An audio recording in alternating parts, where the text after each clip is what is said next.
Students, आज हम लोग मशीन के बहुत ही इम्पोर्टेंट टॉपिक मशीन के नियम के बारे में स्टडी करेंगे। Law of machine. इसके पहले क्लास में हमने बताया था कि मशीन क्या होती है, कितने प्रकार की होती है। मशीन एक ऐसी डिवाइस है जिस पे हम कम बल लगा करके अधिक भार की वस्तु को उठा सकते हैं। मशीन को हमने बताया था दो प्रकार का, एक होती है आइडियल मशीन, दूसरी होती है रियल मशीन। वास्तविक मशीन, आदर्श मशीन, दो प्रकार की होती है। मशीन एक नियम पर कार्य करती है जिसे बोलते हैं मशीन का नियम। मशीन से संबंधित दो टर्म्स होते हैं, एक तो भार जिसको हमें उठाना है, दूसरा प्रयास जो किसी वस्तु को उठाने के लिए हमें बल लगाना पड़ता है। दो चीज़ें आ गई, प्रयास और भार। तो हम क्या करते हैं, दोनों के बीच में एक ग्राफ खींचते हैं। एक्स एक्सिस पे हमने भार ले लिया जिसे हमें उठाना है, और वाई एक्सिस पे हमने प्रयास को ले लिया जिसकी सहायता से भार को उठाना है। क्या करते हैं, हम एक्स एक्सिस पर भार को लेंगे, वाई एक्सिस पर प्रयास को लेंगे। हम जानते हैं कि जब किसी वस्तु को उठाना हो तो हमें कुछ प्रारंभ में ही, स्टार्टिंग में ही कुछ हमें बल लगाना पड़ता है। जैसे 10 केजी की वस्तु है तो हमें एक न्यूनतम बल लगाना पड़ेगा जहाँ से वो वस्तु उठना शुरू करेगी। उसको इस ग्राफ में OA से दिखाया गया है। OA वह न्यूनतम प्रयास है जहाँ से कोई वस्तु उठना शुरू करती है, लिफ्ट होना शुरू करती है। उसके बाद जब हम वस्तु को उठाते जाएंगे, भार को, प्रयास को लगाते जाएंगे, वह वस्तु उतने ही ज़्यादा भार की वस्तु उठते जाएगी। एग्जाम्पल के तौर पे यदि हम ये सोचें कि हम 10 केजी की कोई वस्तु है, उसको उठाने के लिए हमें मान लीजिए 50 न्यूटन का शुरू में बल लगाएंगे तो ये वस्तु उठना शुरू हो जाएगी। तो 50 न्यूटन क्या हो गया, एक कांस्टेंट वैल्यू हो गई, एक C की वैल्यू कांस्टेंट वैल्यू हो जाएगी 50 न्यूटन। फिर हम क्या करेंगे, जैसे जैसे P का मान, P मतलब प्रयास का मान हम बढ़ाते जाएंगे उतना ही ज़्यादा भार उठता जाएगा। या ऐसे कहें कि जब किसी वस्तु में हमको उठाना हो तो हमें शुरू में कुछ भार लगाना पड़ता है जिसको हम लोग कैपिटल C से डिनोट कर रहे हैं। उसके बाद उस वस्तु को भार जितना ही ज़्यादा भारी होगा उतना ही अधिक प्रयास हमें लगाना पड़ेगा। यानी इन दोनों के बीच में एक लाइन का समीकरण बनता है जिसे हम दिखाते हैं P = mw + c, जहाँ P क्या है, P आपके द्वारा लगाया गया प्रयास है, W क्या है, उस प्रयास की सहायता से उठाया गया भार है, और C क्या है, वह कांस्टेंट वैल्यू, वह नियत वैल्यू है जहाँ से कोई वस्तु उठना शुरू करती है। और स्मॉल m को हम लोग दिखाते हैं प्रवणता, स्लोप के रूप में दिखाते हैं। यदि इस समीकरण को हम लोग गौर से देखें, P = mw + c, तो हम कह सकते हैं कि यह एक लाइन का समीकरण है, रेखा का समीकरण है। रेखा का समीकरण हम सभी लोग जानते हैं, y = mx + c होता है। यहाँ पे हम देख सकते हैं कि P = mw + c है। इसका मतलब y एक्सिस पर हम P को लेंगे, आप देख सकते हो फिगर में, ग्राफ में y एक्सिस पर P प्रयास को लिया गया है, x एक्सिस पर W को लेंगे, W मतलब उठाया गया भार, W को लेंगे। यहाँ पर भी m दिया है स्लोप, यहाँ पर भी m है, और एक कांस्टेंट वैल्यू C, एक वह कांस्टेंट वैल्यू है जहाँ से कोई वस्तु उठना शुरू करती है। तो मशीन का नियम कह सकते हैं, उठाए गए भार यानी कैपिटल W तथा लगाए गए प्रयास P के मध्य संबंध को मशीन का नियम कहते हैं। यहाँ पे आप देख सकते हैं एक सिंपल सा समीकरण दिया गया है, P = mw + c।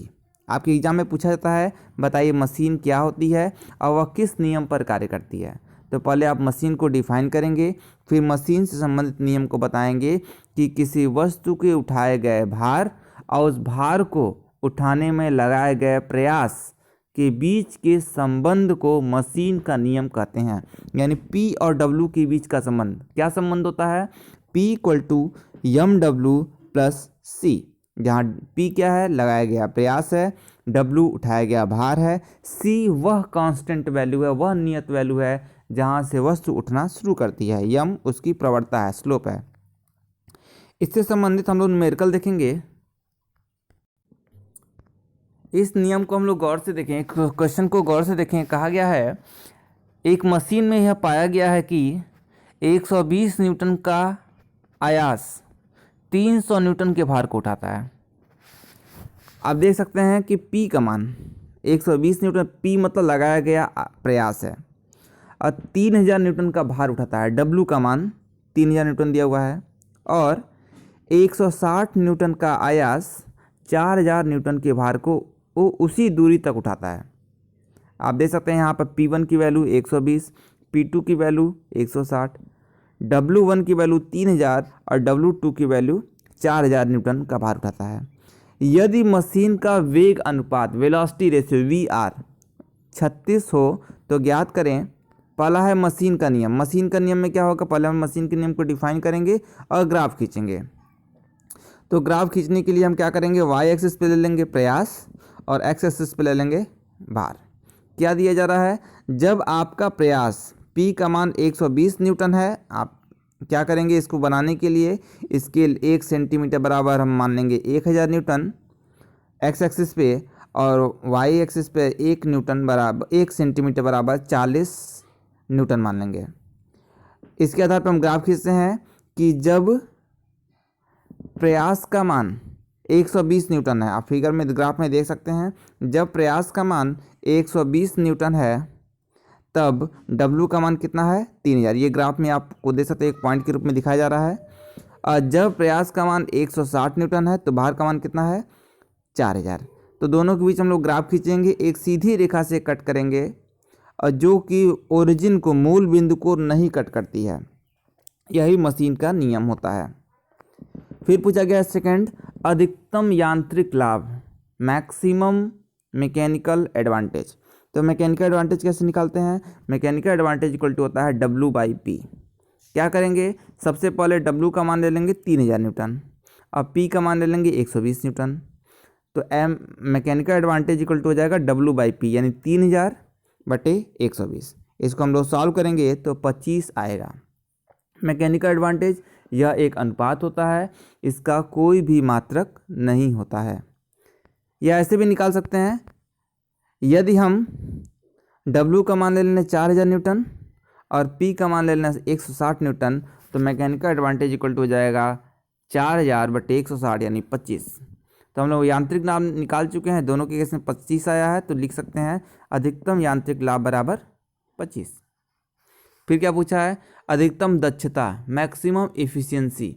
इफिशियंसी दक्षता का फॉर्मूला हमने बताया था mechanical advantage upon velocity ratio. तो यहाँ आप देख सकते हैं कि इफिशियंसी को ईटा से लिखते हैं। होता क्या है? या output work upon input work के बराबर होता है, या ऐसे भी कहते हैं mechanical advantage upon velocity ratio. तो यहाँ पर मैकेनिकल एडवांटेज की वैल्यू 25, वेलोसिटी रेशियो दिया है 36। सॉल्व करेंगे इफिशियंसी। इसी में ये भी पूछा जाता है कि फ्रिक्शन के कारण लॉस कितने का है, तो हम क्या करेंगे? 100 में से यदि पूछा जाए कि इसमें फ्रिक्शन के कारण कितना नुकसान हुआ, तो हम दक्षता को 1 में से माइनस कर देंगे, या परसेंटेज के रूप में निकालेंगे तो 100% माइनस 69% माइनस कर देंगे, तो आपका निकल जाएगा कि फ्रिक्शन के कारण कितना नुकसान उसमें हो रहा है। इसके अलावा पूछा है कि 5500 न्यूटन का भार उठाने के लिए आयास, तो हम आयास का मान निकालेंगे जब W का मान 5500 न्यूटन हो। तो हम जानते हैं मैकेनिकल एडवांटेज इक्वल टू होता है W/P। तो W का मान पता है 5500 न्यूटन, और P का मान आपको निकालना है। मैकेनिकल एडवांटेज हमने निकाला था 25, तो P का मान हम निकाल सकते हैं।